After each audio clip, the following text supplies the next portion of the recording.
시청자 여러분 안녕하십니까? 주민수입니다. 항상 강령하십니까? 오늘도 여러분 덕분에 영상 잘 만들겠습니다.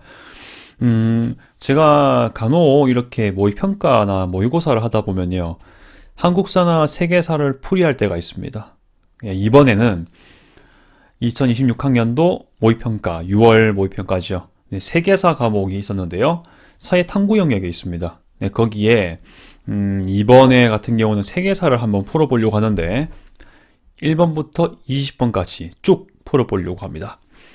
관심 있으신 분들 혹시 알고리즘 타서 온 수험생분들 잘 참고해 주시면 되겠고요. 저는 개인적으로 중동 쪽에 좀 집중을 하는 성향이 있습니다. 그렇다 보니까 중동과 유관하게 된 문제들을 조금 더 자세히 하려진 있는데 그래도 최대한 문제풀이 중심으로 잘 해보도록 하겠습니다.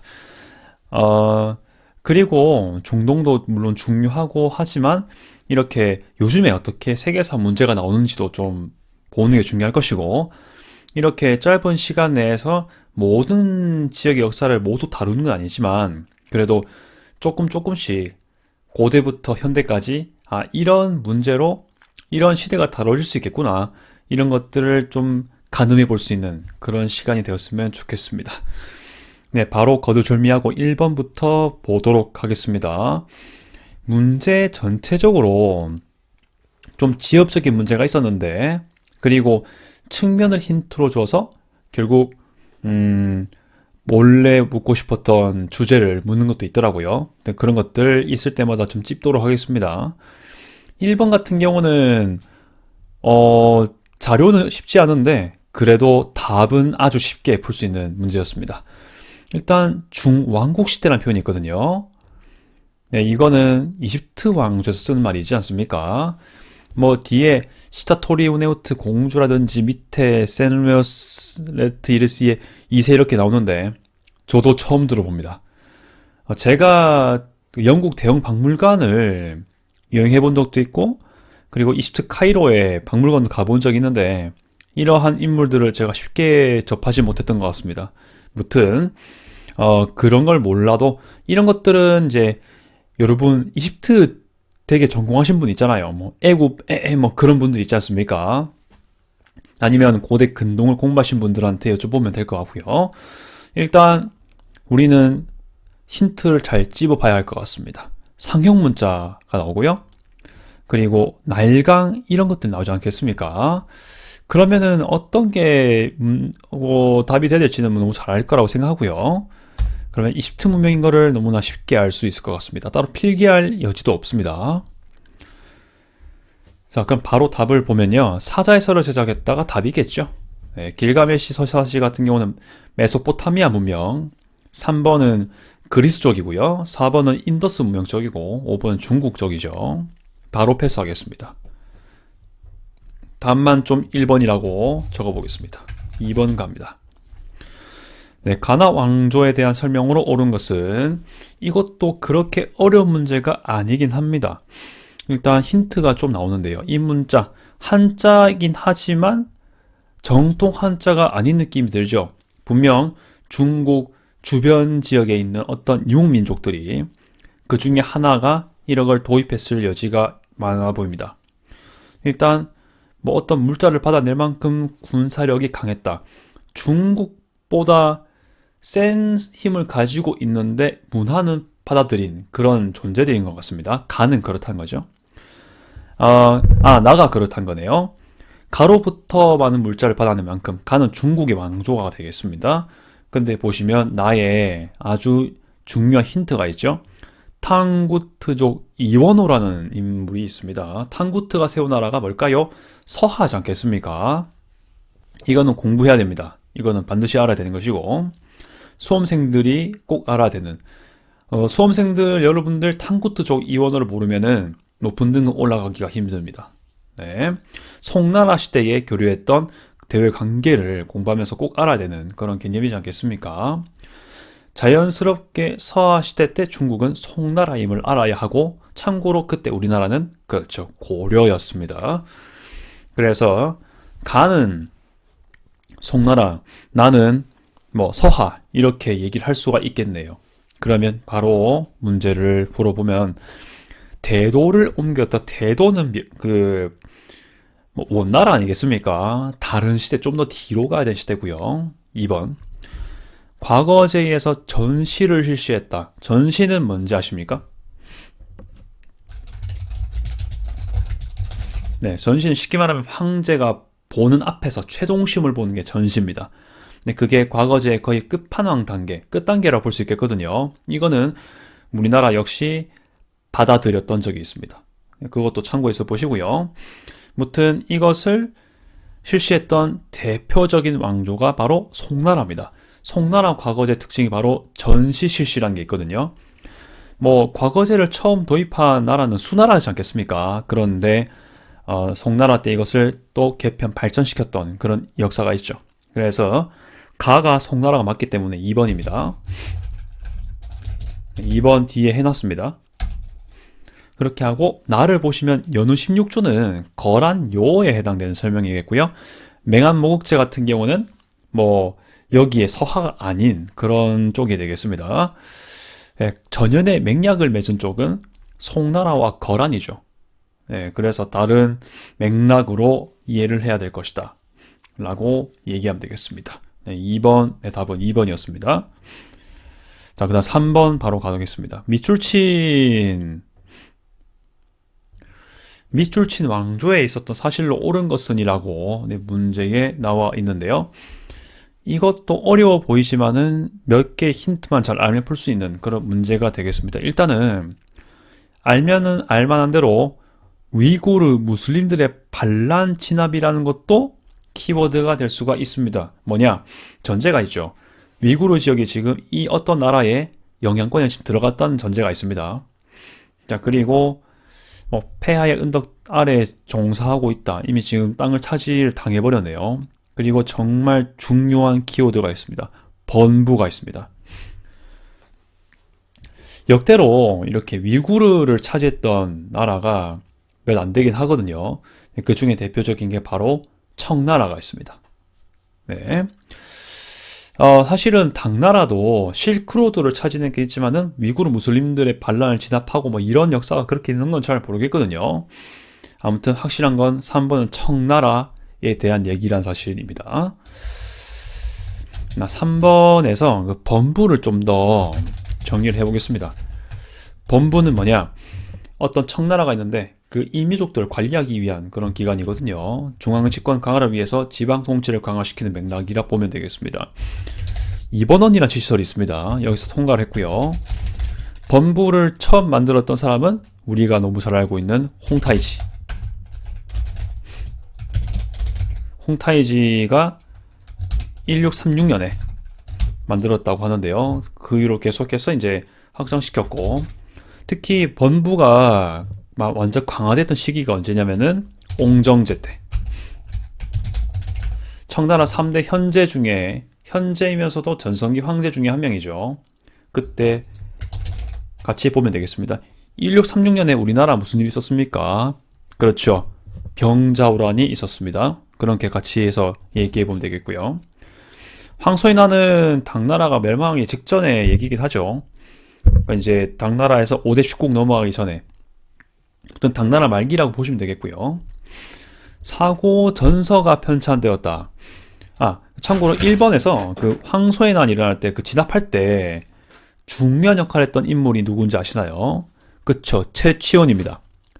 통일신라의 아주 명성 높았던 지성이죠. 네, 지성인이라 볼 수 있는데 토황소 경문을 만들었습니다. 그래서 황소의 난을 진압하는 데 큰 역할을 했던 인물로 알려져 있지 않습니까? 비록 고국에서는 인정을 많이 못 받았던 육두품 출신이죠. 자, 사고 전설을 보시면은 이거 중요하죠. 이거는 걸륭제가 만들었습니다. 자, 걸륭제. 그래서 답은 바로 2번이라고 봐야 되겠죠. 그래서 좀 헷갈리기 때문에 앞에 2번 바로 해놓고 번부로 정리해놓고 하겠습니다. 이것도 이렇게 한 다음에 이렇게 정리하도록 하겠습니다. 전시 황제 앞에서 이렇게 하는 게 좀 더 깔끔해 보이는 것 같습니다. 자, 걸륭제가 실시했고요. 참고로 이거는 18세기 후반이죠. 엄밀히 말하면 1781년입니다. 이거 세계사 공부하시는데 연도까지 외우신 분이 있는데, 비록 역사 공부하는 목적에서 그렇게 좋은 방법은 아니지만, 이것까지 세밀하게 분석을 좀 하고, 연도를 몇 개 알아놔야 바로 풀리는 문제는 좀 있더라고요. 이렇게만 코멘트를 달겠습니다. 그 다음, 한거리 선제. 3번이지 않습니까? 이거는, 아이고야. 한거리 선제. 이거는 뭔가 뭐라고 해야 되겠습니까? 관리를 뽑는데 약간 고대 버전이긴 합니다. 한나라 때 주로 했다는 거. 이거는 전한, 후한 다 포함되는 걸로 알고 있습니다. 그때 했다는 거 같이 해서 참고하면 되겠습니다. 곽수경 등이 수시력 만들었다. 수시력은 원나라 때 얘기고요. 마테오 리치가 곤요 만국 전도를 제작했다. 이거는 1600년 초반입니다. 즉 뭐냐? 명나라 말기 때라고 볼 수 있겠습니다. 청나라에게 넘어가기 바로 직전에라고 보면 되겠습니다. 이 곤요만국 정도는 우리나라에도 들어오죠. 그래서 우리나라 내에서도 적지 않은 문화적인 여파를 많이 만들어냈던 그런 아주 유명한 세계 지도가 되겠습니다. 중국이 중심이라는 사상이 바뀌게 되는 그런 계기가 되는 거죠. 적도가 있고 중국이 중심이 아닌 지도였던 그런 거죠. 4번 가겠습니다. 다시 서양사로 왔는데요. 폐하에 대한 설명으로 옳은 것은 되어 있습니다. 키워드가 뭔지 한번 보도록 하겠습니다. 일단 전쟁에서 뭔가 뭔가 성과가 있네요. 이것만으로는 알기 어렵죠. 밑에 보시면은 고래방울 가치가 좀 베르사유라고 되어 있습니다. 베르사유 궁전을 거대하게 만들었던 인물입니다. 이것만 보더라도 풀 수는 있어야 되거든요. 일단 프랑스인 건 확실히 알겠고, 그렇죠? 자, 뭐 루브르까지 좀 완공할 수 있도록 해주세요. 이렇게 돼 있는데요. 뭔가 전성기일 것 같기도 하고 그런 느낌이 드는데, 일단 4번에 이 베르사유를 만들었던 황제, 이 황제 이름은 바로 루이 14세가 되겠습니다. 프랑스 절대 왕정의 아주 전성기 때의 시기라고 얘기가 되는 인물이지 않습니까? 네, 그런 맥락에서 문제 풀어보겠습니다. 1번 콜베르를 통용했다. 맞습니다. 바로 1번이 답이죠. 루이 14세 시기를 대표하는 가장 중요한 이 장관 및 재상이라 해야 될까요? 콜베르가 되겠습니다. 다른 유명한 사람들이 더 있는데 뭐 일단 콜베르 정도만 언급을 하도록 하겠습니다. 그 다음 2번 슐레지엔을 차지하였다라고 되어 있는데, 슐레지엔은 지금으로 치면 폴란드 남서부에 있습니다. 그런데 한동안 프로이센 영역 그리고 한때 독일 제국 영역에 있었던 땅이거든요. 여기가 중요한 이유가 뭐 지리적인 요소에서 뭐 자연적인 천혜 요소가 되는 이유도 있지만 여기는 자원이 풍부한 지역입니다. 그렇다 보니까 여기를 차지하려고 했던 그런 주변 지역의 이 권위자들이 많은데, 일단 대표적인 2번의 사례가 누가 있냐? 바로 프리드리히 2세입니다. 누구냐? 대제라고도 해볼게요. 바로 프로이센 황제입니다. 뭔가 계몽군주로 유명한 사람이지 않습니까? 그 당시 유럽 세계는 계몽주의에 좀 많이 뭔가 합리주의, 계몽주의가 많이 발달된 시대였습니다. 네, 그때의 독일 프로이센 지역에도 그게 이어지게 되는데, 그런 것들을 적극적으로 수용했던 그런 황제가 바로 프리드리히 2세였습니다. 그러면서 슐레지엔도 차지하는 등의 여러 가지 뭐 영토적인 효과도 있었다 하고 얘기가 될 수 있는 거고요. 레판토 해전에서 승리했다. 레판토 해전 같은 경우는 이건 스페인에 관한 내용 아니겠습니까? 아무튼 이 지금 프랑스하고는 좀 거리가 먼 내용인 것 같습니다. 자, 그리고 상트페테르부르크를 수도로 삼았다. 이건 표트르 대제 아니겠습니까? 좀 더 이거에 비해서 좀 다른 지역으로 가야 되는 러시아의 상황이죠. 5번 같은 경우는 폴란드 분할이니까요. 프랑스에는 참여하지 않았습니다. 그래서 패스할 수 있는 것 같고요. 바로 이렇게 1번으로 정리하면 되겠습니다. 그냥 프리드리 2세는 언제쯤 사람이냐? 18세기 중후반 사람이라고 생각하면 되겠습니다. 그러니까 프랑스 혁명이 발생하기 직전 뭐 이런 시기라고 보면 되겠죠. 5번 바로 가겠습니다. 가 왕조에 대한 설명으로 옳은 것은 좀 더 다른 지역으로 여행하는 느낌으로 오시면 되겠습니다. 일단 조금 지리를 세계사 공부하시면서 살펴보신 분들은 아나톨리아라는 말만 봐도 이게 어느 지역 얘기인지 좀 파악이 될 것 같습니다. 자, 그리고 뭐 카라코윤루 이건 저도 처음 들어보긴 했지만 그래도 한번 볼만하다 얘기할 수 있고요. 이게 어떻게 보면 중동 문제긴 합니다. 시리아 맘루크를 물리친이라고 되어 있습니다. 맘루크 왕조 자체가 뭐 시리아도 차지하고 있었고 이집트도 차지하고 있었고요. 심지어 이스라엘 팔레스타인 지역, 현재 그 지역들을 차지한 적도 있는 그런 왕조가 되겠습니다. 이런 왕조까지 물리치게 되었고 서북 쪽으로 진격해서 이게 좀 중요합니다. 제일 중요한 키워드. 티르크랑 앙카라에서 싸웠다. 그 전투 이름은 바로 앙카라 전투입니다. 자, 이거를 좀 기억해 주시기를 바라겠습니다. 이때 군주는 이 전투에서 부상 입었지만 술탄 바예지드 1세를 생포하였다고 했습니다. 이때 티르크가 오스만 제국이었죠.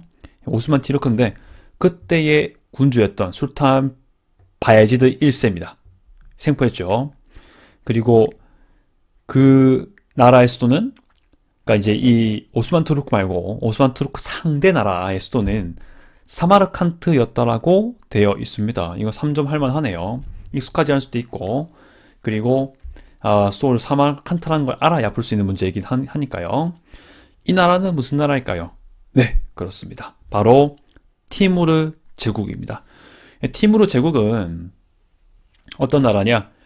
본인이 몽골의 후예라고 생각했던 나라입니다. 즉 뭐냐? 몽골 제국이 박살나고 있을 당시에 몽골이 뭔가 힘을 잃어간다는 전제가 필요하죠. 그래야 후예가 나타나고 있는다는 말이 나타날 테니까요. 자, 그때에 참고로 중동 지역에서는 중동 지역의 1한국 아시지 않습니까? 그 몽골 제국이 뭐 이렇게 오고타이 한국, 1한국 이런 식으로 나뉘지 않습니까? 근데 그 중에 중동 지방, 이스라엘 팔레스타인 지역으로도 쳐들어오거든요. 그때의 세력이 1한국 왕조였습니다. 1한국 세력이었는데 그 1한국을 이스라엘 팔레스타인 지역에서 쫓아낸 그 왕조가 바로 맘루크 왕조입니다. 이거를 같이 기억해 주시기 바라겠고요. 아무튼 이건 사이드긴 한데 제가 중동 좀 전문으로 한다고 했죠. 그렇다 보니까 좀 더 말씀을 드리긴 했습니다. 아무튼 몽골의 치세가 엄청나긴 했다. 중동 지방에도 깊이 내려왔다. 물론 바그다드 먼저 점령을 했고 그 밑으로 계속 내려오면서 이스라엘 팔레스타인 지역 북부에도 막 갈릴리 들어보셨을 건데 그 인근까지 내려와서 싸우기도 했습니다. 자, 아무튼 그렇게 해서 맘루크 왕조가 막아냈다 이렇게 볼 수 있고요. 자, 아무튼 주제는 일단 앙카라 전투고 이때 오스만 제국이 사실 국가 존립 위기까지 올 정도로 아주 어려운 상황이 돼버립니다. 본인들 본거진 아나톨리아의 깊숙이 있는 앙카라까지 티무르 제국이 싸워서 이겨버렸으니까요. 무튼 이 티무르 왕조에 대한 설명을 골라보겠습니다. 1번 바부르가 건국하였다. 참고로 하겠습니다. 바부르는 무굴 제국을 건국했던 인물이 되겠습니다. 자, 그리고 2번 같은 경우는 파르티아를 무너뜨렸다라고 되어 있는데 파르티아는 사산 왕조 페르시아가 박살내버리죠. 자, 그 다음 몽골 제국의 대권을 내세웠다. 네, 맞습니다. 아까 한번 넌지시 말씀드렸는데 3번이 답이 되겠습니다. 4번 발칸반도의 대부분을 차지했다. 이건 뭐 아니니까. 티무르 제국은 그렇지 않았죠.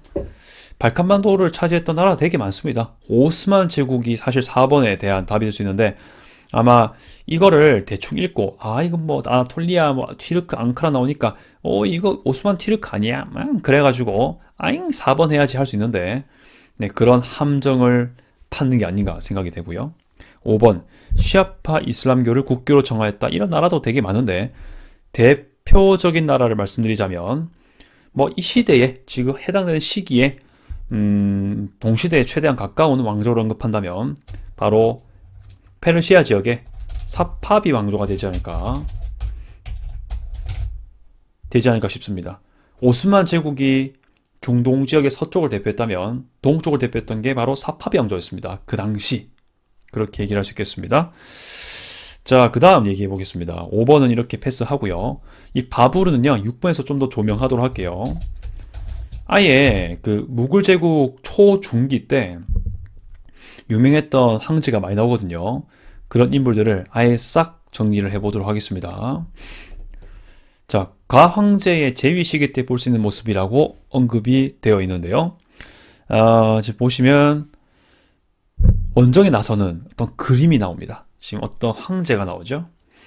자, 근데 분명 키워드가 있습니다. 무굴 제국 공부하시면은, 특히 고등학교 공부하시면 거의 키워드가 무굴 제국 순수 시대 황제 같은 경우는, 그러니까 영국의 지배를 받는 것 전에 4명 정도가 나오는 것 같습니다. 일단 정리 한번 해볼까요? 바부르가 나옵니다. 바부르는 보통 이제 건국자로 나오는 것이고요. 그 다음 후마윤이 나오는데 별로 언급이 잘 안 되고요. 그 다음 아크바르 대제. 아크바르 대제가 제일 언급이 많이 되죠. 그 다음에 뭐 자한기르가 있습니다. 그 다음 샤자한, 유명하죠. 그 다음 아우랑제브, 이렇게 언급이 되는데요. 이렇게 하면은 너무 좀 정리가 안 되니까요. 이렇게 정리하겠습니다. 자, 그 다음에 샤자한, 아우랑제브 이렇게 되는데요. 이 순서입니다. 바브르, 후마윤, 아크바르, 자한기르, 샤자한, 아우랑제브. 그 사이에 왕이 없고 다 이어집니다. 1대, 2대, 3대, 4대, 5대, 6대입니다. 바브르는 무굴 제국을 건국했습니다.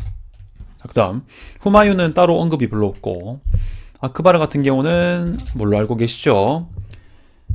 분명히 무굴 제국은 이슬람교가 건국자 그리고 통치자의 종교인 나라입니다. 그렇다 보니까 지방에 엄청나게 많은 지방 종교가 있죠. 예를 들어서 뭐 힌두교가 있을 것이고, 불교도 있을 것이고, 시크교도 있습니다. 그렇게 되는데, 여튼 종교에 대해서 관용 정책을 폈다, 아주 유명하지 않습니까? 여기에 시크교 역시 그랬다는 것도 같이 한번 말씀을 드려야 될 것 같고요. 자, 그 다음에 이때 아크바르 같은 경우는 동시대에 어떤 또 일을 했냐 좀 정리해 보도록 하겠습니다. 자, 일단 비무슬림들이 원래 인도세에 내야 됐거든요. 그러니까 무슬림하고 다른 취급받았는데 폐지했죠. 그 다음에 사티 폐지하고 제가 허용했고요. 과부의 제가 허용이죠. 조혼 폐지. 약간 제가를 허용하고 조혼 폐지하는 건 약간 가보개혁이랑 좀 비슷한 느낌도 들긴 들죠. 물론 그런 영역을 봤을 때 그렇게 말씀드릴 수 있고요. 자한기르는 딱히 언급 많이 안 할 것 같고요. 근데 이제 아크바르 시대 때 동시대의 그 주변 중동 지역 그 나라나 뭐 황제가 누구였는지만 잠시 언급하겠습니다. 중동 및 인도 지역에서요, 아주 걸출했던 왕조가 3개가 있는데, 중동 서쪽에는 오스만 제국이 있다 했죠. 오스만 티르크. 그리고 페르시아 쪽 같은 경우는 사파비 왕조가 있습니다. 그 시대에 무굴 제국이 있었거든요. 물론 각각 건국과 흥망성쇠가 시기가 다르긴 하지만 그 시대에, 특히 아크바르 시대 때는 그런 게 있었다는 거. 이때 오스만 제국 때 황제가 누구냐? 오스만 제국 황제가 바로 그 유명한 슐레만 대제입니다. 알고 계시죠? 다음 이때 이란 지역, 페르시아 지역, 여기는 사파비 왕조였습니다. 그리고 이때 어떤 일이 있었냐? 인도 지역에도 포르투갈이 왔다. 이렇게 같이 한번 정리해 줄 수 있겠습니다. 네, 그렇다 해서 뭐 포르투갈이 뭐 여기를 식민 지배했다 그런 건 아니지 않습니까? 대항해 시대를 펼치기 시작했던 그 시기였다는 것도 같이 볼 수 있겠습니다. 네, 샤자한을 보자면 딱 하나 키워드 있죠. 타지마할. 아내를 매우 사랑했던 그런 황제. 아우랑제브 같은 경우는 아크바르랑 좀 대비를 하지 않겠습니까? 이때는 종교 탄압을 하기 시작합니다. 좀 강경? 탄압? 이렇게 보면 되겠죠. 여기에 뭐 대표적으로 뭐 힌두교 탄압이라든지 뭐 이랬을 것이고, 뭐 다른 종교, 그러니까 이슬람교가 아닌 것들을 다 탄압하기 시작하는 게 있습니다. 그러면서 마라타 동맹 반란이 있게 되는 거죠. 그 마라타 동맹 반란이라고 되어 있는데 그게 바로 여기 나오는 내용이 되겠습니다. 마라타 왕국과의 전쟁, 데칸 지역 중심으로, 데칸 고원 있죠, 인도 중부지방에. 네, 그렇게 얘기할 수 있겠습니다. 자, 아무튼 뭐 여기서 그 데칸 원정 얘기도 나오고 이렇게 되는 것인데, 자, 이런 맥락을 가지고 문제를 풀어보도록 하겠습니다. 일단 뭐 문제 풀기 전에 이렇게 무굴 초중반 때 있었던 주요 황제들을 언급했다는 거 한번 얘기해 드리고요. 1번 가도록 하겠습니다. 일단 1번에 타지마할을 설계하는 건축가라고 돼 있는데, 이 타지마할 같은 경우는 샤자한이지 않겠습니까? 이게 아니고 2번 시크 교도와 대화를 나누는 학자, 그냥 뭐 탄압했다 안 했다 상관없이 일단 시크 교도가 있는 시기면 되는 거 아니겠습니까? 그래서 2번은 사실 맞다고 볼 수 있을 것 같아요. 3번은 벵골 분할령 같은 경우는 1900년 초반 가야 되지 않겠습니까? 엄청 후가 될 겁니다. 4번 같은 경우는 고르 구르 왕조로 돼 있는데, 이거 같은 경우는 13세기 때 호라즘 왕조 있죠? 이슬람 왕조입니다. 이슬람 왕조가 정벌했습니다. 가정벌. 예, 정벌 당한 게 아니라 호라즘 왕조가 정벌을 했고, 이 호라즘 왕조는 또 몽골 제국에게 박살이 나죠. 이렇게 수순으로 들어간다라고 얘기할 수 있을 것 같고요. 그 다음 5번 같은 경우는 델리 술탄 왕조 때 얘기다 라고 같이 얘기하면 되겠습니다.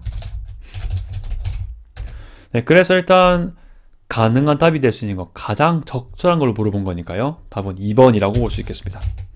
6번, 2번 참에 무굴 제국 황제도 한번 잘 정리해 주시고, 그때 중동 지역에도 아주 강성한 제국이 있었다.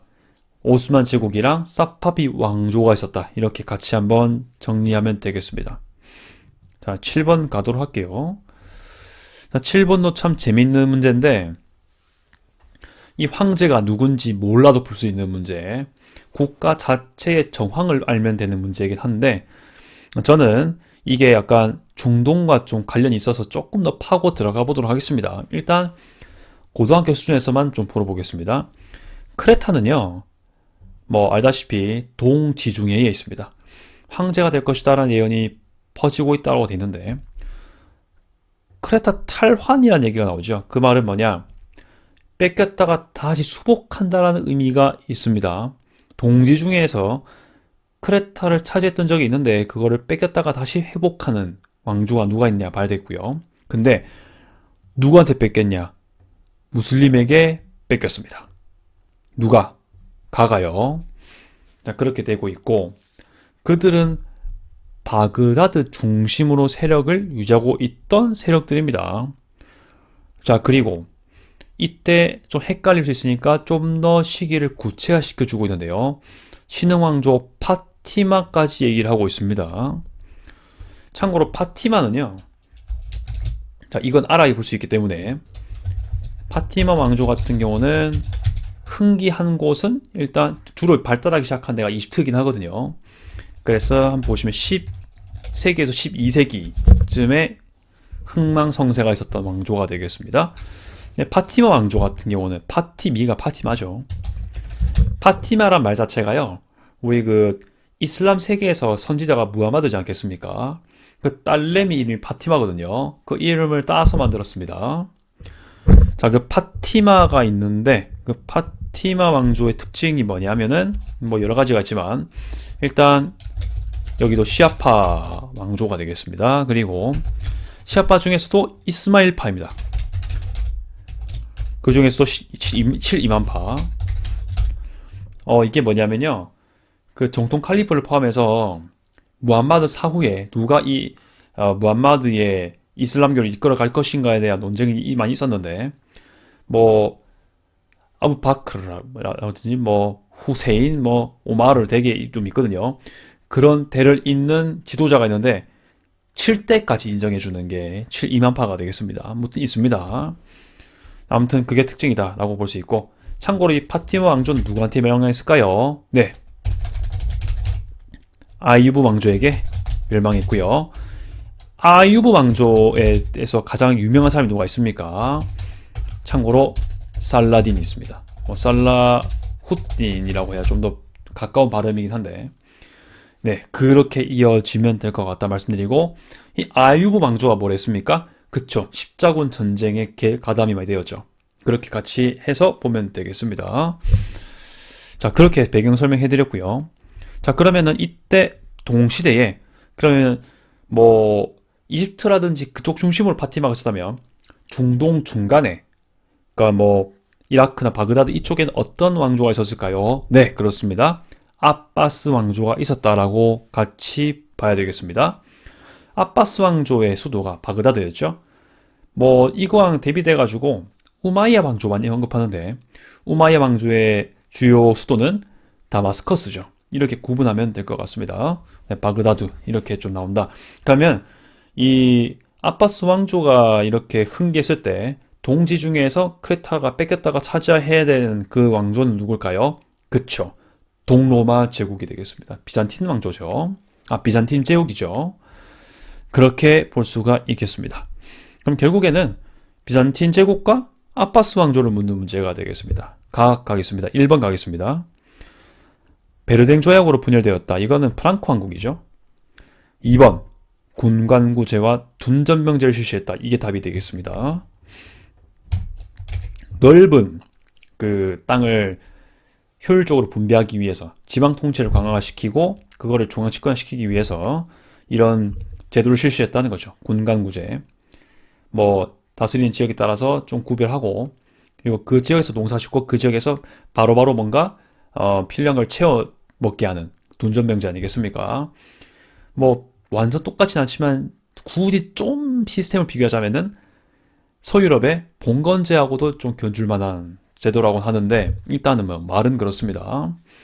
3번 예니체린 이거는 뭐 오스만 제국에서 유명한 그런 부대 아니겠습니까? 4번 칼리프로부터 술탄의 칭호를 받았다. 이렇게 되는데 자, 이거는 아니죠. 아바스는 어떤 칭호를 받는 그런 존재가 아니에요. 그냥 그 자체가 술탄이자 칼리프인 그런 사람이 왕이었습니다.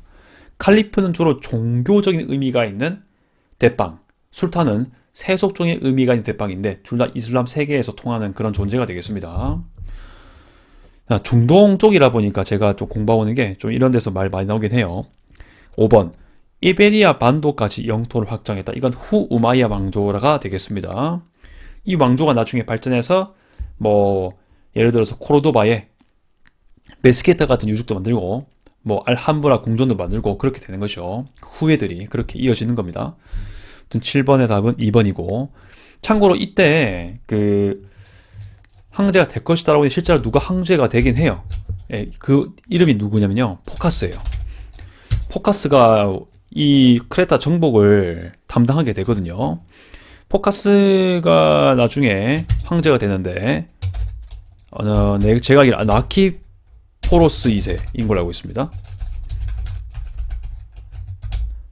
네, 제가 알기로 나키포로스 2세라고 알고 있고 이 사람이 즉위했던 시기는 10세기 중반이에요. 우리로 치면 고려가 세워진 지 얼마 안 됐을 때 시기라고 보면 될 것 같습니다. 자, 그렇게 해서 7번 풀었고요. 이제 7번이네요. 자, 8번 가겠습니다. 8번 나에 대한 설명으로 옳은 것은 이렇게 되는데요. 제가 지금 영국에서 좀 공부를 하고 있거든요. 그렇다 보니까 영국 여행을 하면서 이런 역사를 좀 접할 일이 많습니다. 그래서 8번 설명도 조금 길 수 있습니다. 대신 풍부하게 저의 경험과 같이 해서 조금 얘기를 하도록 하겠습니다. 일단 8번은 순수 영국사라는 거 알려드리고요. 신의 은총으로 충만한 나는 자 일단 신의 신정에 어떤 언급을 하고 있는 것이고요. 박해받는 신교도를 지켜내고자 라는 말이 있습니다. 그럼 이게 최소 어느 시기 이유가 돼야 될까요? 신교자라는 용어가 나오려면요. 최소한 종교개혁 이유가 돼야 됩니다. 보통 종교개혁은 언제 발생했을까요? 16세기 초반에 발생하죠. 즉 이건 뭐냐? 정말 이른 시기여도 16세기 이전의 시대는 아니라는 거예요. 16세기 최소한 중반 이후는 돼야 되는 시기인 거죠. 자, 그렇게 이어갈 수 있도록 하고요. 자, 그 다음에 아마 좀 종교개혁이 있고 나서도 뭔가 좀 분탕질이 많았던 그런 시기를 지나간 것 같아요. 슈투어트 왕가가 나옵니다. 그리고 심지어 어떤 얘기가 나오나요? 공화정 경험까지 나옵니다. 그럼 어떻게 얘기가 돼야 될까요? 영국이 잠시 공화적인 적이 있죠. 언제? 그렇습니다. 청교도 혁명 때 잠시 된 적이 있죠. 이때 누가 권력을 차지하나요? 그렇습니다. 호국경? 크로멜이죠. 크로멜이 언제쯤 그 권력을 차지하냐면요, 이때쯤 되겠습니다. 제가 안 게 맞다면은 아마 6년 정도만 통치한 걸로 알고 있는데요. 1653년부터 59년 정도까지. 그러니까 17세기 중반까지. 그러니까 진짜 이 얘기는 최소한 이 17세기 중반 이후의 역사가 돼야 된다는 얘기까지 지금 같이 포함하고 있습니다. 근데 이게 지났어요. 지나고도 계속 의회와 왕권이 지금 충돌하고 있는 거죠. 자, 그러면 그때에 있는 얘기다. 스토리가 돼야 될 것 같고요.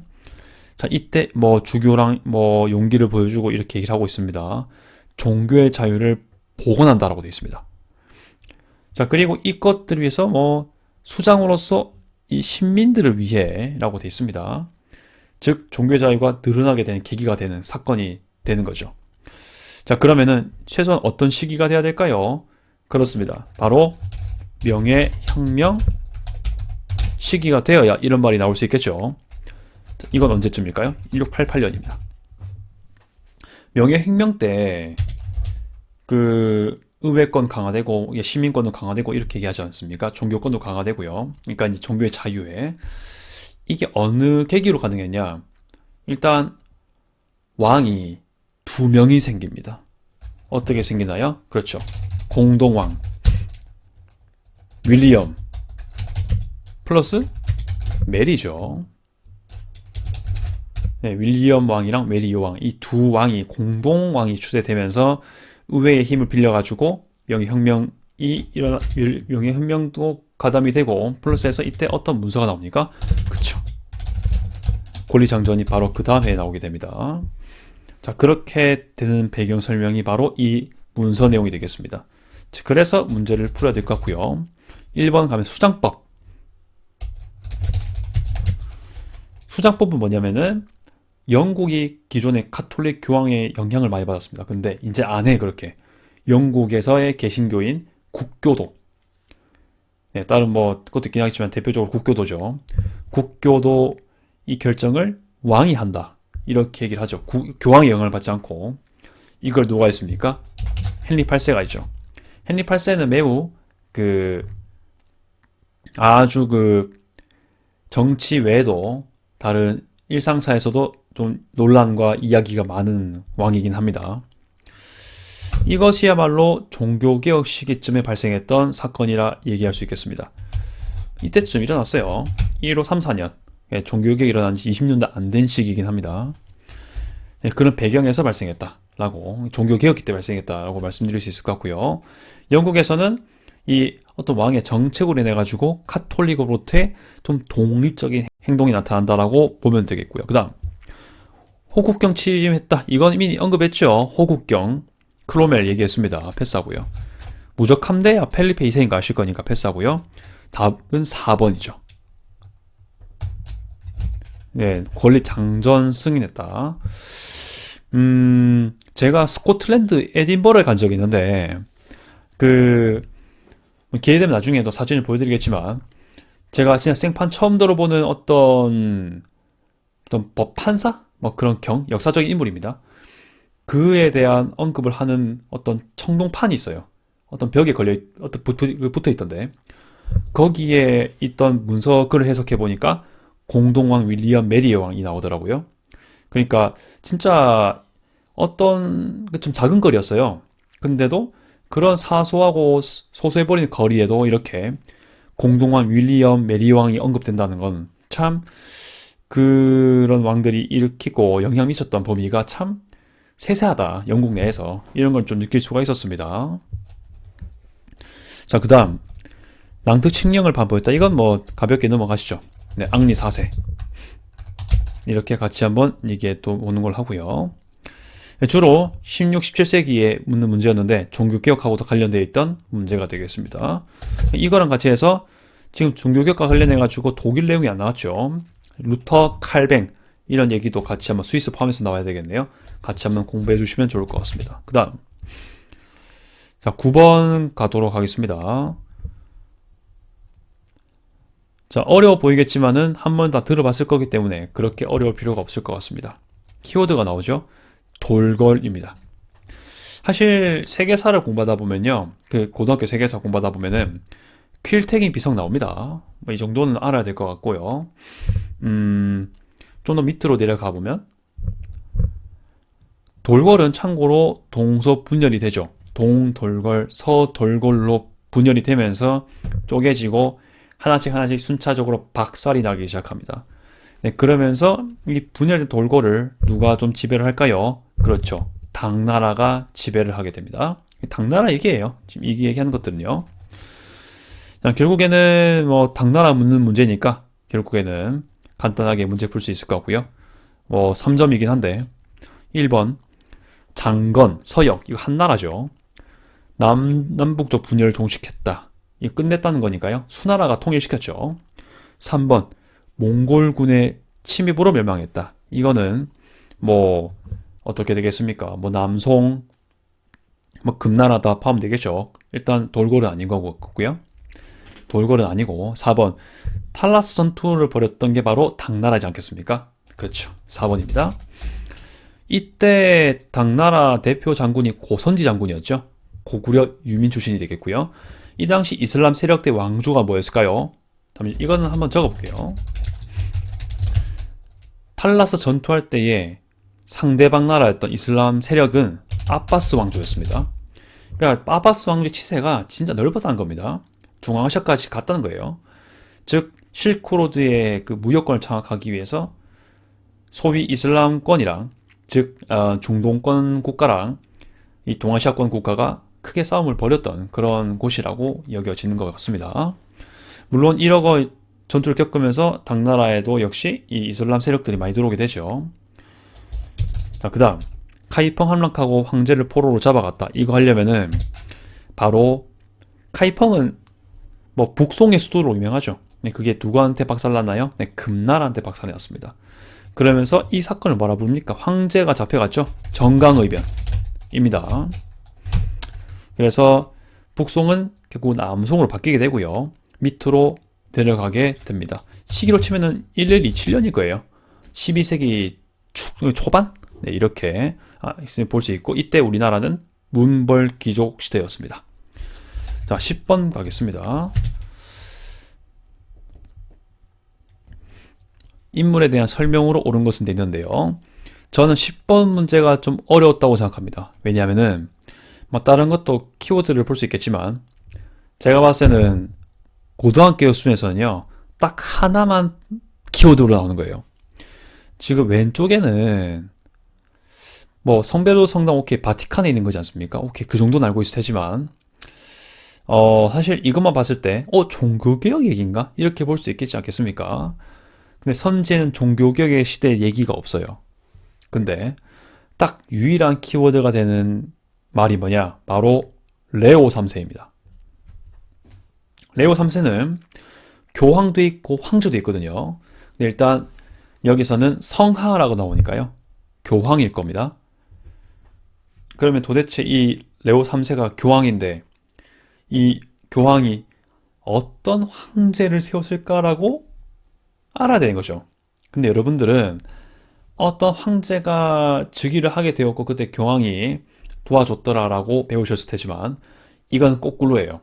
그 황제를 알아야 되는데 그게 어떤 교황이 즉위를 시켜줬는지 거꾸로 알아야 했던 문제였습니다. 그래서 측면 문제 중에 하나가 이게 아니었나 생각이 되고요.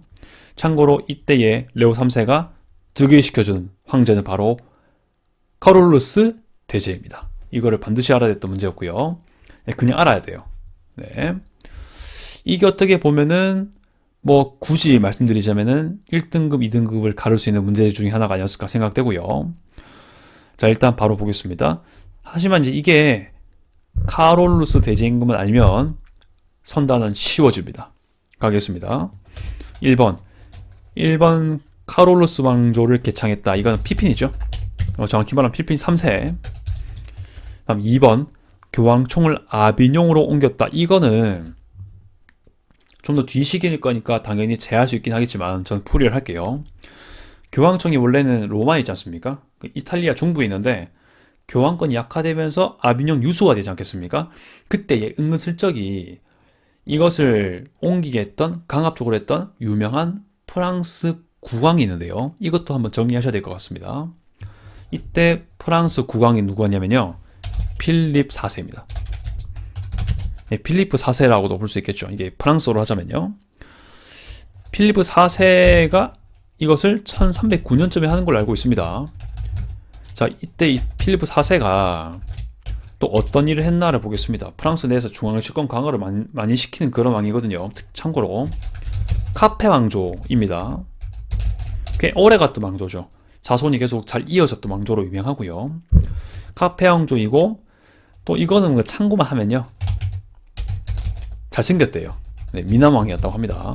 별칭이었어요. 그 다음 우리 프랑스 전근대 시대의 프랑스, 그러니까 특히 프랑스 혁명 전의 프랑스, 뭔가 이 프랑스 국민을 대표하는 회의가 있었죠. 유머가 있었습니까? 삼부회가 있었습니다. 근데 그 삼부회가 최초로 만들어지기 시작한 게 바로 이때입니다. 이것도 아셔야 될 것 같습니다. 그때 필리프 4세는 사실 또 이런 일도 있었지만요. 어떤 교황이랑 또 경쟁을 했냐? 바로 보나파시오 8세와 갈등을 하게 되었죠. 그러다가 뭔가 이 견제를 위해서 삼부를 설치했던 그런 일이 있고요. 뭐 부분적으로 성정 기사단 회체 뭐 이런 것들 얘기를 할 수가 있을 것 같습니다. 그 다음 크리스트교를 국교로 선포했다. 이거는 테오도시우스 황제, 로마 황제지 않겠습니까? 국교 선포한 거는 테오도시우스, 공인한 거는 콘스탄티누스 황제입니다. 특이하게도 이번 세계사 문제에서는요, 크리스트교 국교 선포한 거랑 공인했던 황제가 둘 다 나옵니다. 일단 지금 국교 문제 나오니까 일단 언급했고요. 4번 트루프아티에 전투 승리했던 거는 누구일까요? 바로 카롤루스 마르테. 네, 꼭 알아야 되겠죠. 그 다음 5번 궁정학교를 세워서 고전 연구를 후원했다. 이게 바로 정답이 되겠습니다. 자, 참고로 5번 같은 경우는요, 소 르네상스라는 말을 하기도 합니다. 중세는 보통 암흑시기로 많이 알려져 있지 않습니까? 하지만 조금씩 조그마한 문화의 부흥도 있었다. 이렇게 얘기를 하는 게 카롤루스 대제 때의 어떤 고전 연구의 후원 이런 걸 언급하거든요. 그래서 스몰 르네상스 언급하기도 한다. 카롤루스 르네상스라고도 하는 것 같습니다. 그래서 5번 찍으면 될 것 같고요. 무튼 바로 넘어가겠습니다. 네, 11번이고요. 놀랍지 않습니까? 이제 절반 풀었습니다만 아마 11번부터 당분간은 좀 풀이가 짧을 거예요. 그렇기 때문에 빨리빨리 넘어가는 걸로 생각해 보겠습니다. 바빌론 중심으로 이민족 반란을 충격으로 뭐 이렇게 제국이 통일을 이룬 지 한 세기가 못되어 분열되었다고 했습니다. 근데 이건 성경을 아시는 분들은 조금 유리한 문제긴 해요. 그러니까 성경에 보면 뭐라고 해야 될까요?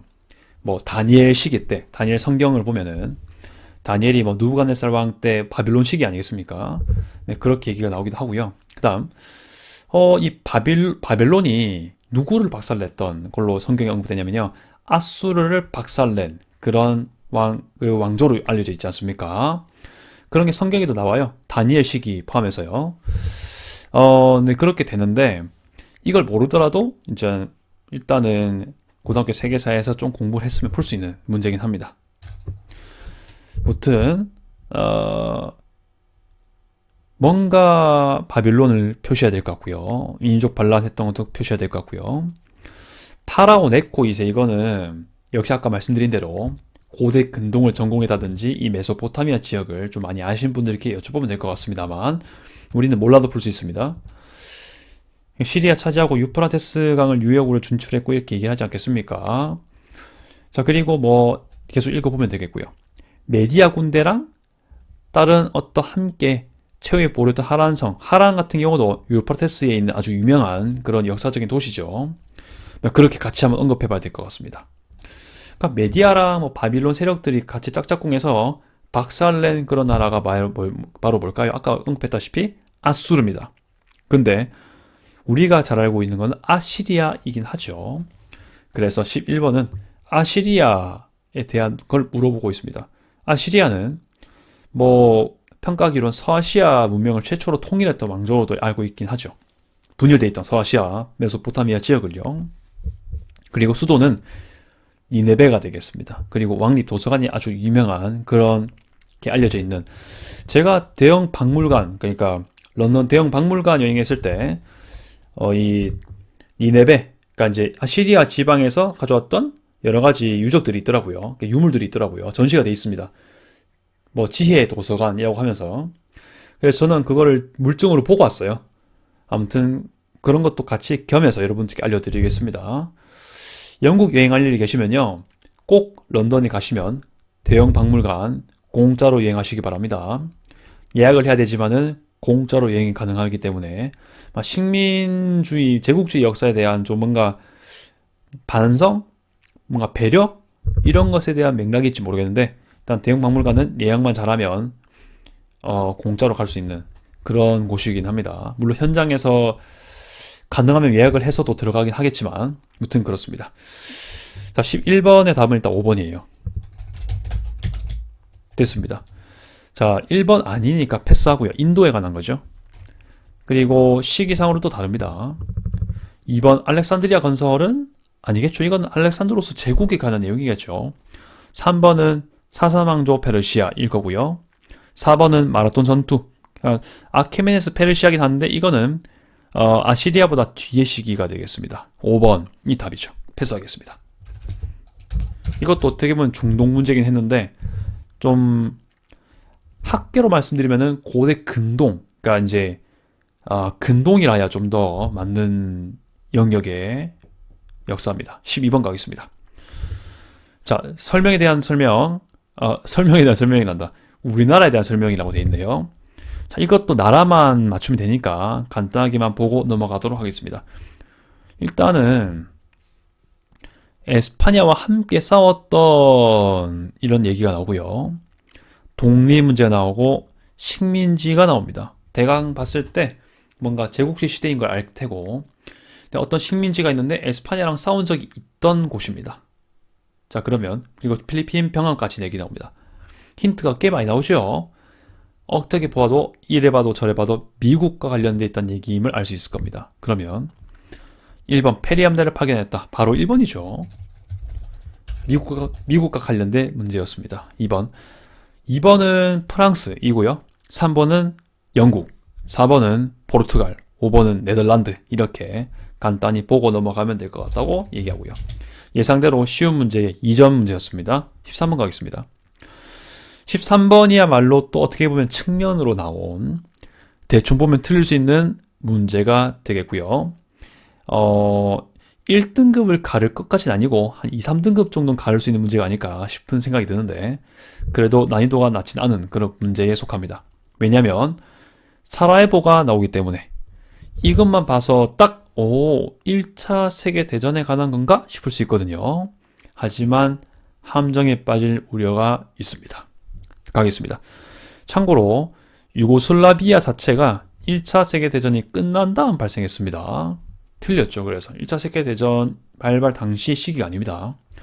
그리고 그때 얘는 독일군도 이까지 안 내려왔죠. 그렇다 보니까 틀렸다라고 얘기할 수 있고요. 물론 독일, 이탈리아 둘 다 1차 세계대전 때 참전한 적이 있는데, 여기서 묻는 거는 이탈리아군이죠. 이탈리아군이 좀 더 팽창해가지고요, 발칸 지역에 쳐들어간 내용이 되겠습니다. 이렇게 하려면요, 무솔리니 정도는 돼야 할 수 있는 겁니다. 그렇기 때문에 이거는 2차 세계대전 때 내용이라는 걸 좀 기억해 줄 필요가 있고요. 그럼 이때 독일군은 어디겠습니까? 나치 독일, 히틀러 시대 얘기가 되겠습니다. 사라예보가요, 1차 세계대전의 발발 배경이 되는 곳은 맞지만 2차 세계대전 때도 그렇고 냉전 시기 때도 그렇고 특히 90년대에 유고슬라비아 전쟁 그리고 보스니아 내전 시기 때 정말 많이 골치를 겪었던 잔상의 그 아픈 추억이 많은 도시입니다.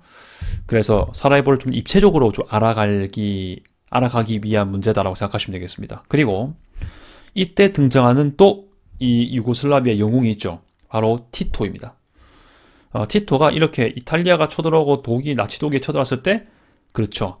파르티잔, 게릴라 조직을 만들어서 유고슬라비아 전역을 누비면서 대항을 했었고, 뭐 소련하고 좀 사상이 그때 좀 비슷했죠. 사회주의 받아들이고 그랬지 않습니까? 물론 냉전 시기, 그러니까 2차 세계대전이 끝나고 뭐 유고슬라비아가 남부슬라브를 대표한 나라가 되면서 뭔가 사회주의긴 하지만 독자적인 노선을 걷긴 해요. 소련과 좀 독립적인 티토가 대통령 되고요. 아무튼 이제 좀 배경 설명이 길었는데, 자, 아무튼 문제 풀어보자면요. 샤르데네 왕국이 일으킨 게 2차 세계대전은 아니죠. 히틀러가 일으켰죠. 2번, 빈 체제가 붕괴되는 배경이 되려면요. 최소한 2월 혁명이란 게 나와야 됩니다. 1848년 뭐 이런 게 나와야 되겠죠. 비시 정부가 수립되는 원인. 지금 이게 2차 세계대전을 묻는 측면 배경 플러스에다가 답마저도 측면 문제였습니다. 그렇기 때문에 좀 어려웠던 문제긴 한데, 뭐 그래도 엄청 생소한 키워드는 아니었으니까 풀 수는 있었을 것 같고요. 북독일 연방이 결성되는 계기가 되었다. 자, 이것은 아마 빈 체제 속에서 발생하는 거지 않았을까 그렇게 생각하고요. 19세기 초중반 그때라고 얘기할 수 있고요. 러시아 혁명이 일어나는데 영향을 주었다. 이게 바로 딱 함정 문제였을 겁니다. 1차 세계대전에 관한 거였으니까요. 자, 그래서 일단 답은 3번으로 볼 수 있고요. 바로 갑니다. 14번. 이래서 세계사를요, 좀 관통하면서 얘기를 하면서 보는 게 좀 중요할 것 같고요. 14번은 어떻게 보면 순수 일본사 문제가 되겠습니다. 자, 이것도 간단하게 답만 좀 보고 넘어가는 걸로 해야 될 것 같은데요. 이거는 또 말이 또 어려워요. 하지만 키워드가 나오기 때문에 어렵지 않습니다. 다른 거 다 읽어보면 되고요. 제가 봤을 때 정말 중요한 키워드는 일단 막부라는 거, 교토에 있다는 거, 그 다음 이후에 100년간의 혼란, 엄청나게 긴 기간이지 않겠습니까? 솔직히 고등학교 수준에서 일본 역사 중에서 긴 기간, 오랜 기간 겪었던 시기는 뭘까요? 그쵸? 센코쿠 시대입니다. 전국시대 아니겠습니까? 그 직전의 막부가 뭐였을까요? 그렇죠. 무로마치 막부였습니다. 네, 그때 얘기인데요. 자, 그러면 바로 골라보면 되겠고요. 정답은 바로 4번이에요. 네, 아시카가 다카우지가 개창했다. 이렇게 한번 간단하게만 얘기하고 넘어가면 될 것 같습니다. 뭐 조금만 더 언급하자면요. 도다이사는 고대입니다. 뭐 좀 더 옛날이고요. 조니 문화, 상이 문화 이거는 에도 막부가 돼야 되고요. 헤이안 쿄네가마루 헤이안 시대에 있지 않겠습니까? 5번 같은 경우는 이제 원의 침입을 받았던 거, 가마쿠라 막부가 되겠습니다. 15번 가겠습니다. 황제 설명. 아까 왜 크리스교를 공인했는 황제 나올 거라고 했죠? 바로 여기 나와 있습니다. 크리스교를 공인했다. 나오지 않겠습니까? 콘스탄티누스 대제 얘기가 되겠는데, 이게 13세기라고 나왔다고 해서 13세기 역사 아니야? 아닙니다. 옛날 거를 13세기에 그렸다라고 봐야 되기 때문에 앞에 있는 모든 설명들은 그냥 장황한 설명이다라고만 보시면 되겠습니다. 가장 중요한 거는 크리스토교를 공인한 인물 이거 하나만으로 풀 수 있는 거거든요. 그래서 이것만 알면 풀 수 있는 문제이기 때문에 3점이지만은 그닥 어렵지 않았습니다. 바로 갑니다. 1번 메로베우스 왕조를 열었다. 이거는 클로비스 아니겠습니까? 자, 그 다음 2번 보름스 협약을 맺은 거는요. 일단 시기가 최소한 하인리히 4세 그리고 카노사의 굴욕 이후여야 되겠죠.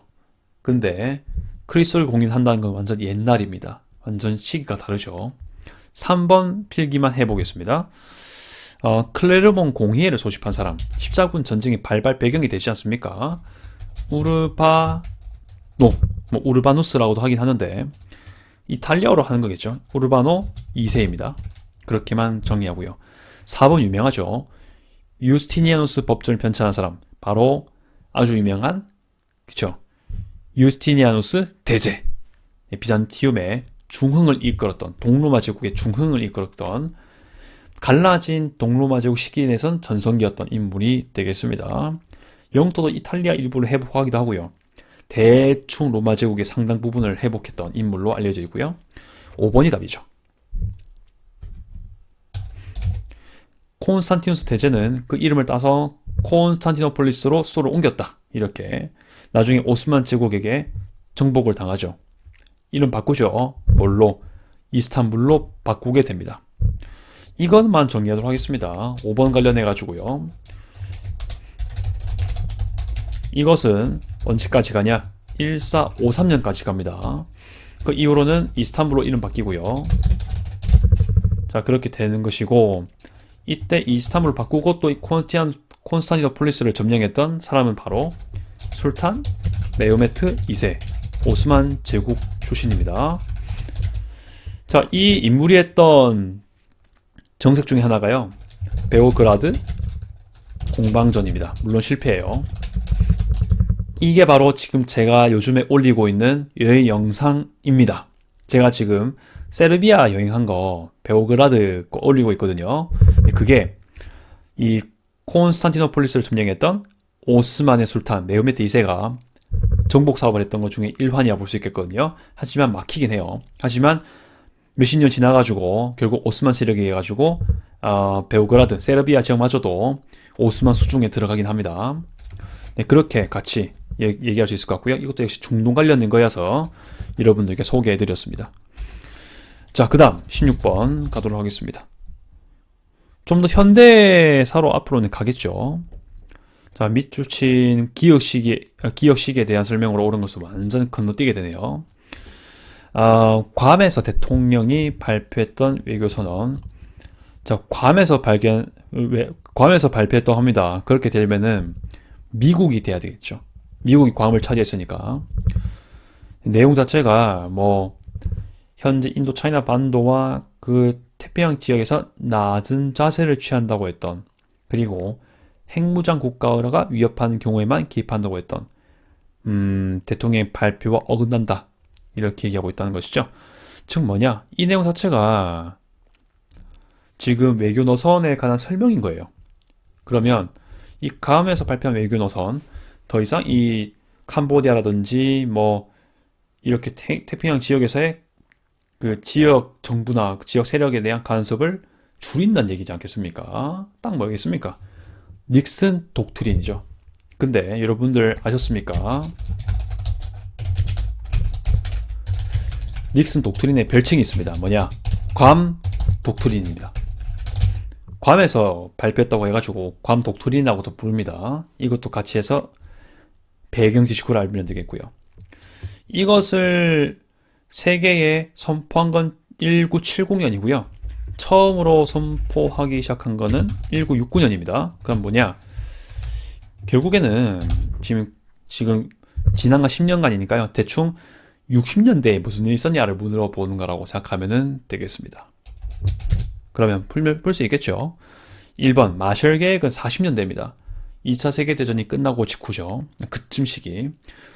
답은 2번 쿠바 미사일 위기가 되겠습니다. 이때 대통령 누굴까요? 그렇죠? 미국은 케네디 대통령 암살당했지만, 플러스 이때 베트남 전쟁도 좀 추진하려고 했던 그런 게 있죠. 플러스 이때 소련은 후르쇼프였습니다. 그 서기장이. 그렇죠. 쿠바 미사일 위기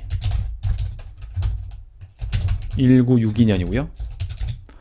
노르망디 상륙작전은 1944년입니다. 근데 제가 찍고 있는 시점이요, 6월 6일에서 6월 7일 넘어가는 시기거든요. 참 이게 기념일이 될 수 있을 것 같아요. 1944년 6월 6일부터 시작됐습니다. 제가 지금 찍고 있는 시기부터 노르망디 상륙작전이 시작됐거든요. 그래서 뭔가 의미부여가 좀 되는 것 같습니다.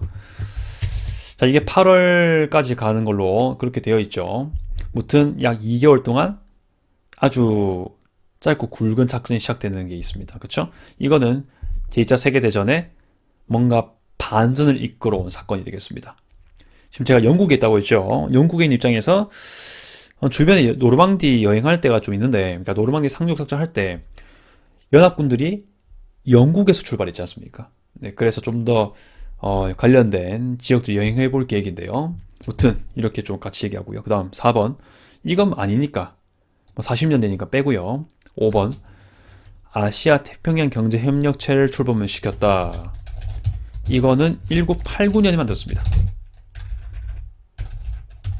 그러니까 냉전이 거의 뭐 사라질 시기 때 생겼다 보면 되겠습니다. 그래서 답은 일단 2번으로 가면 되겠습니다. 네, 이거 닉슨 독트린에 키워드는 여기 있다고 했었죠. 어떤 지역 당사자가 그 외부의 위협이 오면은 스스로 대처를 해야 된다. 이렇게 얘기하는 것이고, 참고로 이것으로 영향을 받아가지고 우리나라가 한 게 뭐가 있나요? 그쵸. 그때 우리나라는 박정희 정부였고요. 그때 우리가 뭔가 비상 조치가 내려진 그런 게 좀 있지요. 미국의 개입이 한국 내에서도 줄어들 것 같은 그런 분위기가 조성되다 보니까 그렇게 같이 이어지는 분위기가 있습니다. 하지만 그 이후로 7.4 남북 공동성명 체결하게 되죠. 그 다음 17번입니다. 각 국가에 대한 설명으로 옳은 것은 돼 있는데 이것도 매우 재미나고요. 참고로 이것도 역시 중동하고 관련돼 있습니다. 오데사는 요즘에 가끔씩 뉴스에 나옵니다. 러우 전쟁할 때 우크라이나에 항구 도시가 오데사가 있거든요. 즉 뭐냐, 흑해에 있는 도시입니다. 흑해에 있는데 흑해 북쪽에는 우크라이나가 있고요. 내려오시면 어떤 나라가 있을까요?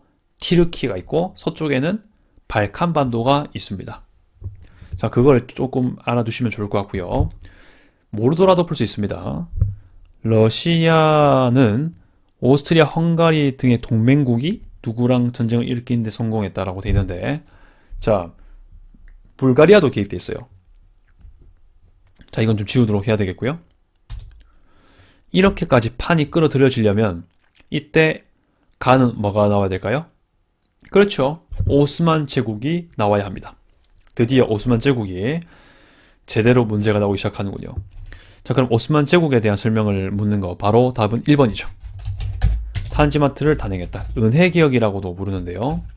무튼 그렇게 정리할 수 있겠습니다. 쉽게 말하면 오스만 제국을 근대화시킨다 라는 얘기죠. 쉽게 말하면 발등에 불 떨어진 겁니다. 서양 영향력이 엄청나게 들어오고 있고요. 오스만 제국에 러시아나 다른 서양 열강들에 의해서 전쟁에서 막 박살나기도 하고요. 간혹은 뭔가 이 발등에 불 떨어진 중앙 집권의 위기도 있고 왕권의 권위도 그렇고 뭔가 군제개혁도 그렇고 진짜 필요했던 상황이지 않습니까? 아무튼 1번 그런 맥락에서 시행되었다고 볼 수 있고요.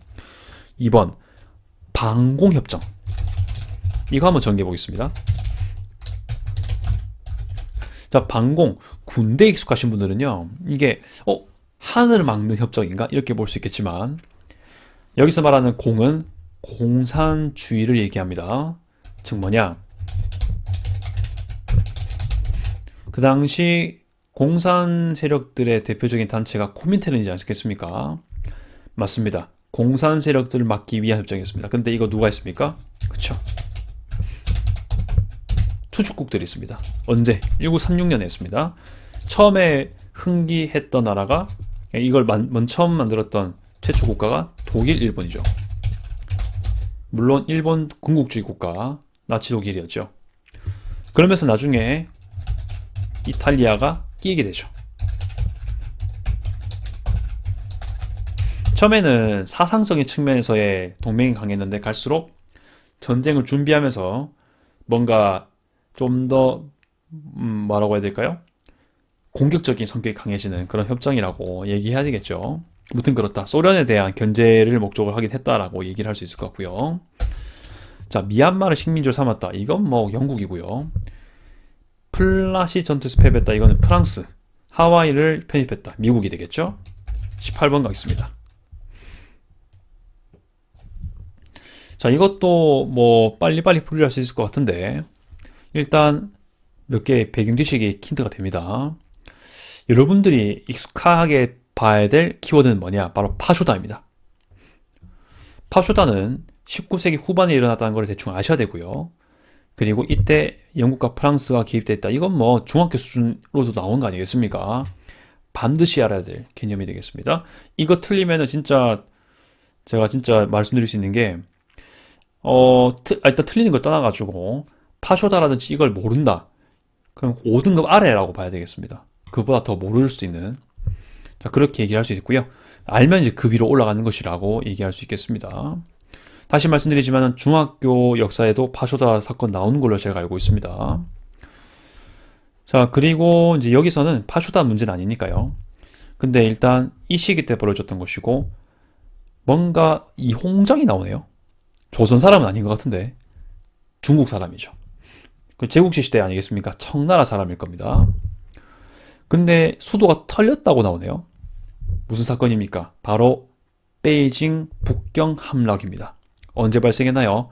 1900년에 발생했습니다. 이거 정도 알고 있어야 되겠죠? 이것 때문에 생긴 조약, 신축조약. 자, 그러면 이때 엄청나게 많은 연합군들이 북경을 점령했고 근데 그 배경이 뭔가요? 바로 의화단 운동 진압을 명분으로 삼았기 때문인 겁니다.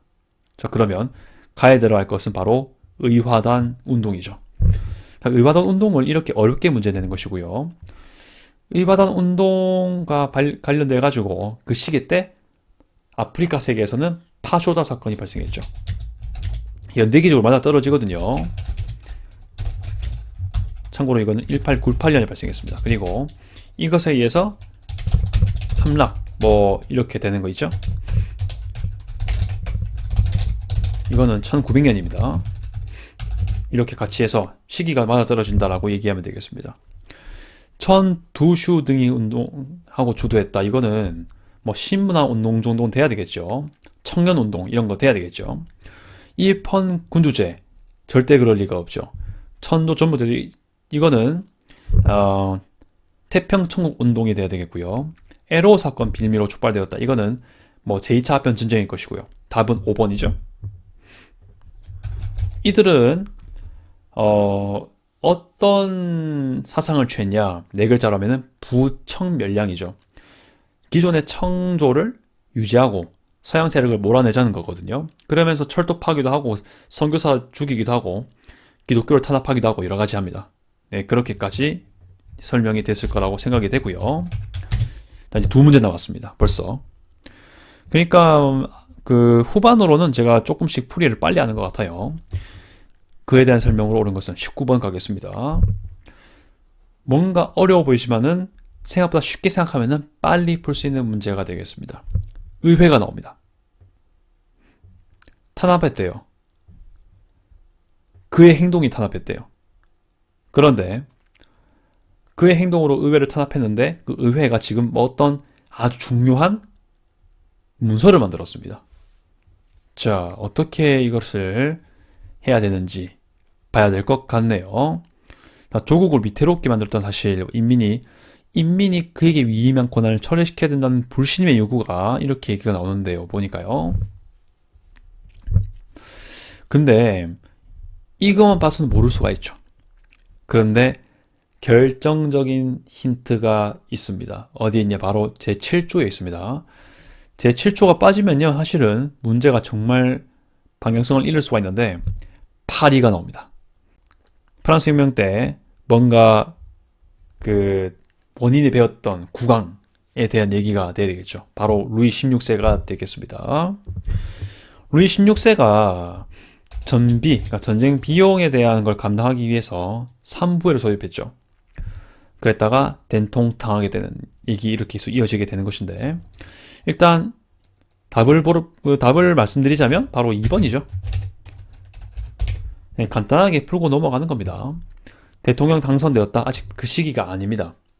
왕정 복고로 즉위했다. 아니죠. 아직 혁명으로 일어나지도 않았고 왕정 복고란 거는 한때 왕정이 아니었다가 새로 생기는 거잖아요. 혁명이 이어져야 되는 건데 아무튼 그런 거 이유가 아닌 거죠. 최소한 러시아 원정을 단행하려면 나폴레옹 정도는 돼야 되겠죠. 5번 2월 혁명의 영향으로 시각했다. 이거 참고로 기조 내각입니다. 그리고 그때 이 기조라는 그 2인자를 두고 통치했던 사람은 바로 루이 필리프라고 볼 수 있겠습니다. 이렇게만 간단히 정리하고 패스하는 걸로 하시고요. 20번 바로 가겠습니다. 마지막 문제 드디어 나왔습니다.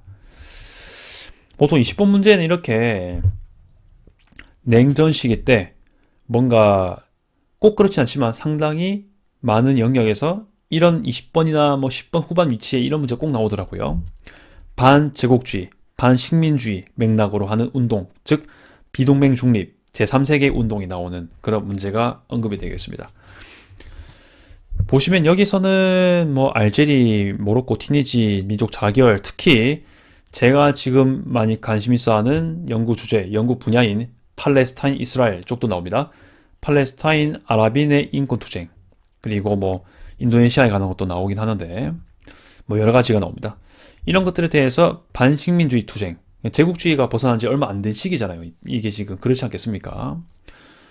일단 뭐 2차 세계대전 끝날 때였고 일 거고 좀 더 독립하려는 분위기일 거예요. 그런 시기에 무튼 이것은 반둥회의입니다. 1955년 때고요. 50년대 생각보다 이른 시기입니다. 그런 것들을 좀 기억해 주길 바라겠고, 이때 참여했던 인물들이 누가 있을까요? 그렇죠.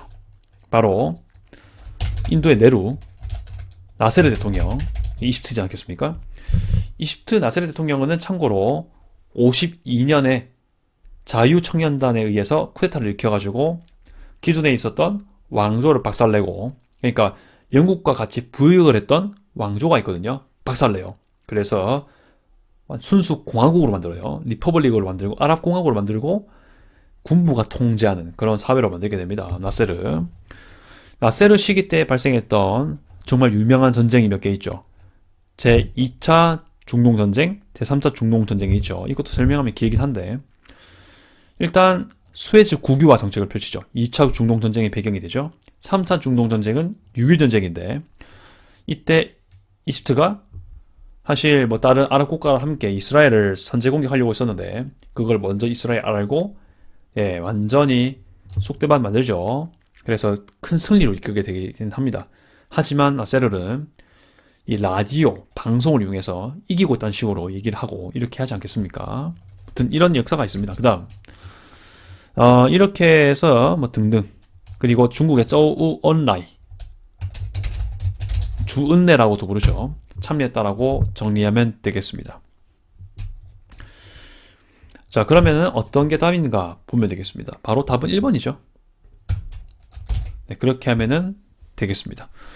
베르사유 체제는 1차 세계대전 직후고요. 국제연합 출범시킨 거는 2차 세계대전의 전개, 그러니까 말기 때 상황이고요. 마스리히트 조약 여행을 해본 적이 있어요. 여긴 네덜란드에 있는 남부의 어떤 작은 도시긴 한데 여기 가시면은 그걸 기념하는 기념비가 있습니다. EU-연합이 만들어지는 계기가 되는 것이죠. 독립국가연합은요, 소련이 해체되고 그 위성국가들이 모여가지고 만든 그런 모임이 되겠습니다. 네, 그렇게 같이 한번 얘기해 볼 수 있는 시간이 되었고요. 물론 이 지금 다 풀어봤거든요. 이 모든 것들이 여러분들의 이 세계사를 모두 파악하는 데에는 좀 한계는 있겠죠. 하지만 그래도 짧은 시간이긴 하지만은 뭔가 조금이나마 훑어볼 수 있었던 시간이었던 것 같습니다. 어떻게 여러분들 수험생이든 아니든 도움이 되셨나 모르겠습니다. 이런 많은 역사들이 흘러갔다라는 걸 한번 파악해보는 시간이었고요. 앞으로도 이렇게 유관하게 역사를 볼 일이 있거나 얘기할 일이 있을 때 또 영상 만들도록 하겠습니다. 제 기준을 봤을 때는 사실 또 풀이가 좀 길긴 했어요. 하지만 풍부한 목적으로 풍부하게 했을 거기 때문에 뭐 여러분들께 도움이 조금이나 됐으면 좋겠다라고 얘기를 할 수 있을 것 같고요. 나중에 제가 이거 영상 올리고 제가 고정 댓글 하나 만든 다음에 몇 번 문제가 몇 번대에 있는 건지는 알려드릴게요. 네, 그렇게 할 테니까 궁금해하시는 문제를 중심으로 또 그 버튼 눌러가지고 시간을 눌러서 그 문제 번호만 볼 수 있게도 해놓을 테니까 참고해 두시면 되겠습니다. 네, 궁금한 게 있으시면은 허심탄회하게 물어보시면 될 것 같고 중동에 대한 언급을 좀 했다 이렇게 좀 같이 얘기를 하도록 하겠습니다. 자, 앞으로도 시청 감사드리고요. 하실 거기 때문에 중동 이슈라든지 여행 영상 그리고 언어 연습하는 거 올리고요. 간혹 이렇게 특집으로 역사에 관한 것도 올릴 일이 있습니다. 자, 이까지 중신수였고요. 자, 이까지 주미스TV였습니다. 끝까지 시청 감사드립니다. 아디오스.